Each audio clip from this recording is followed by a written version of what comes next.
네, 지난 토요일 발생한 GOP 총기 사건.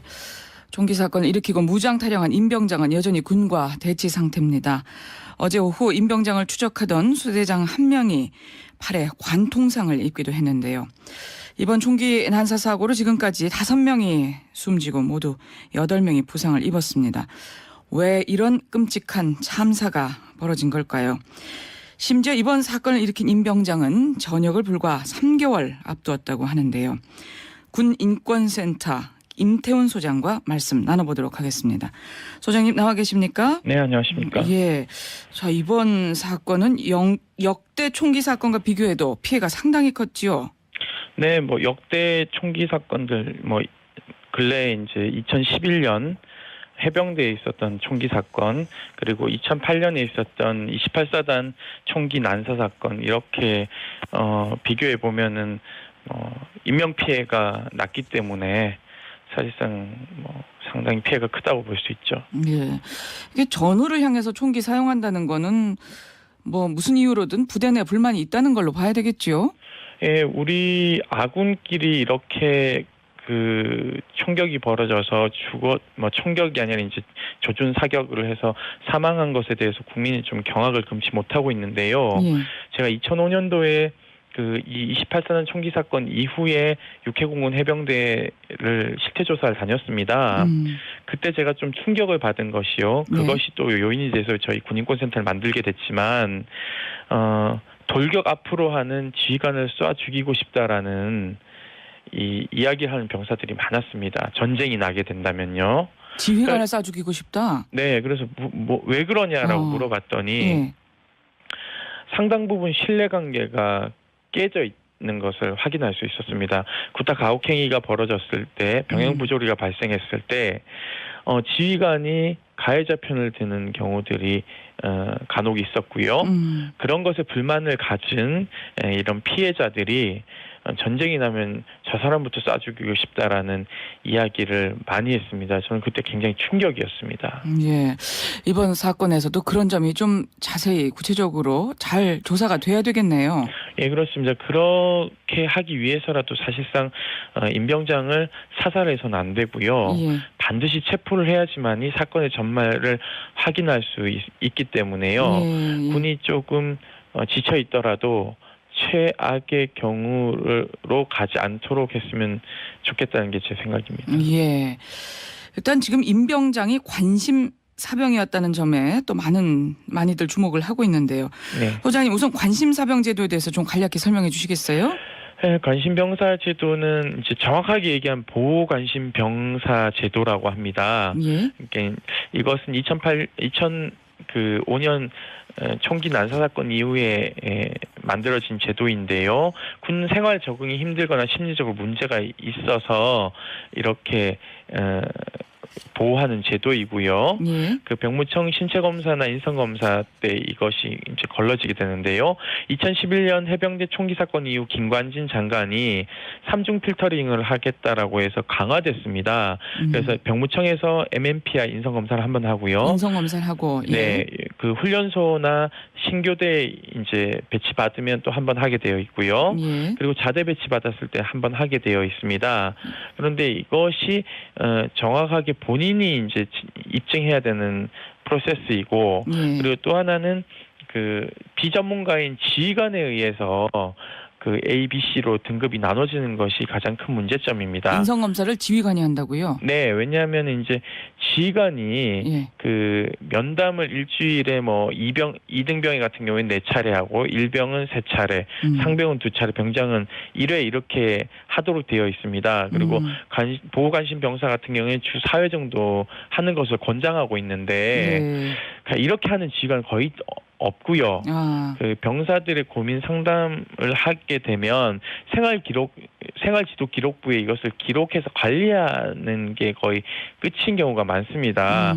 그래서 지휘관들 책임의식이 결여되어 있다는 지적도 많고요. 예. 그래서 사건이 발생하게 되면 상담 기록만 있으면 지휘관이 책임이 경감되는 부분에서 약간 면피성으로 이렇게 하는 경우들이 굉장히 많습니다. 예. 그러다 보니까 이제 제대로 관리 안 되는 부분들이 있는 것이죠. 그래서 A급, B급, C급으로 등급을 나뉘거나 또는 등급을 변경할 때는 사단에 한 명씩 배치하고 있는 병영 생활 상담관 그리고 그 정신과 군의관이 반드시 참여하는 제도가 반드시 뒤따라야 되는데 이것이 거의 전문가의 자문도 제대로 받지 않고 네 그렇습니다. 왜냐하면 지휘관의 재량만으로 지금 A, B, C 등급 관심사병이 나눠진다 이런 말씀이시네요. 네네 그렇습니다. 그래서 이거는 제도적인 어떤 재점검이 좀 필요하다는 거죠. 지금 22사단의 경우 전체 그 병사들 중에서 약 20% 정도가 그 보호관심 병사로 분류되어 있어서 전체 20%요. 네, 부대 입장에서는 GOP에 인력이 투입돼야 되는데 A급 병사를 투입 못하게 되면은 그 공백 상태인 인원에 대해서 다른 병사가 업무 과중이 심해지기 때문에 지휘관 입장에서는 또 투여하지 않을 수 없는 그런 상황들이 발생하게 되거든요. 그러니까 A급 같은 경우는 지금 투여할 수가 없는데 GOP로 B, C 같은 경우는 가능하다는 말씀이시죠. 그러니까 병력이 부족하다 보니까 좀 무리하게 낮춘 게 아니냐 B등급으로. 네네네 그런 야전 부담이 있는 것이죠. 그래서 이런 것들을 좀 부담을 덜어주는 제도적 접근이 필요한데 그냥 그거는 지휘관 네가 알아서 해라라고 내팽겨쳐져 있으니까 지휘관 입장에서는 이러지도 저러지도 못하는 상황이 발생하는 거죠. 심지어는 제가 어떤 대대에 방문했을 때는요.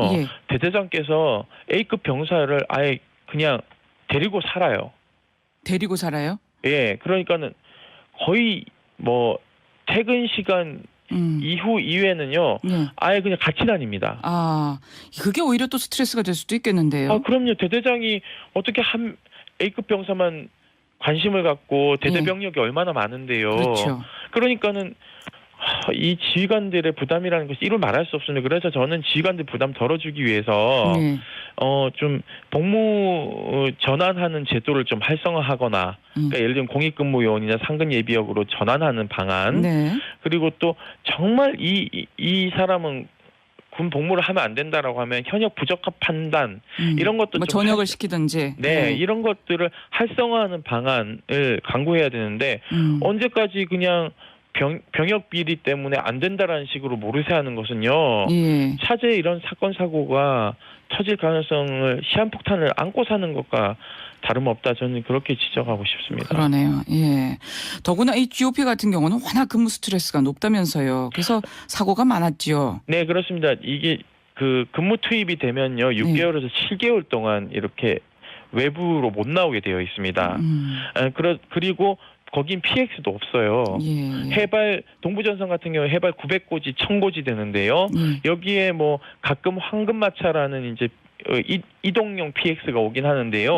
혹한기에는 이마저도 올라오지 못합니다. 왜냐하면 철책 시작 시점부터 GOP 소초까지는 약 비포장길로 1시간을 달려가야 되는 상황이거든요. 그러다 보니까 여기에서 환자가 발생해도 빨리빨리 후방 병원으로 못 빼는 상황들이 발생하게 되는 거죠. 그리고 그 사병들의 스트레스도 많고. 그렇습니다. 일개 또 여기가요. 또 문제가 우리 병력이 서부전선에 다 집중되어 있습니다. 서부전선은 평야지대다 보니까 북한군이 전차로 밀고 내려올 경우에 서울을 이렇게 방어할 수 없기 때문에 여기에 병력이 집중되어 있고 동부전선은 산악지대가 크기 때문에 병력을 조밀하게 이렇게 그 배치하지 않아서요. 그 병력들이 쉽게 피로도에 쌓이게 되죠. 왜냐하면 주간 근무, 야간 근무 이렇게 두 반이 나눠져 있는데 거의 뭐 그 경계 근무 나가야 되죠. 뭐 생활관에서 일상적인 생활 다 해야 되는 거죠. 그러다 보니까 근무 스트레스가 이만저만이 동부 쪽이 아닙니다. 더 현실적으로 어려운 근무 여건을 갖고 있네요. 네, 그렇습니다. 그렇겠네요. 일단은 사고 수습이 우선이겠지만요. 어떤 대책이 더 나와야 된다고 보세요? 우선 관심병사 이 한 명에게만 책임을 전가해서는 안 된다고 봅니다. 그 지금 현재 군이 초동 대응도 잘못했거든요.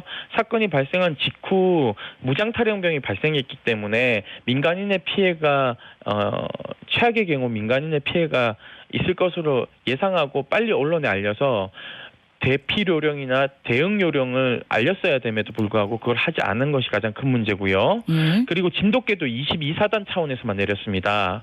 그러다 보니 그 병장이 저지선을 뚫고 10km 이상을 이동을 해서 민가까지 내려오는 사태가 발생했고요. 예. 민가까지 내려왔음에도 불구하고 그 지역을 빨리 소개령을 내리지 않고 주민 대피령도 굉장히 늦게 내렸습니다. 그리고 총격전이 벌어지다 보니까 8군단장 같은 경우에 사살 명령을 또 3시 15분에 내렸거든요. 예. 그러니까 초기 대응에도 문제가 있었다. 하나 네, 말씀이시죠. 이후 대응도 문제가 있고 그래서 이거는 군이 좀 안일하게 대응하고 있다. 저는 그렇게 보고 있고요. 예. 그리고 무엇보다도 2011년 해병대 총기 사건 이후 김관진 장관이 그렇게 재발 방지하겠다고 공언했음에도 불구하고 이런 대형 사건이 또 터졌습니다. 윤광웅 장관 때 28사단 사건 터졌을 때 윤광웅 장관 사표 제출했지만 노 대통령이 한번 기회를 주기 위해서 반려했는데 예. 저는 기회를 한번 줬음에도 불구하고 또 이 같은 사건이 터졌기 때문에 이런 분이 안보실장으로 가는 것은 좀 문제가 있다고 보고 있습니다. 좀 그래서 근본적인 병영, 문화 개선 대책도 필요하다. 네, 그래서 한민구 장관 내정자에 대한 정치적 부담도 덜기 위해서 알겠습니다. 저는 김관희 장관의 거취를 좀 표명할 때가 되지 않았나 그렇게 보고 있습니다. 여기까지 듣겠습니다. 고맙습니다. 네, 감사합니다. 군인권센터의 임태훈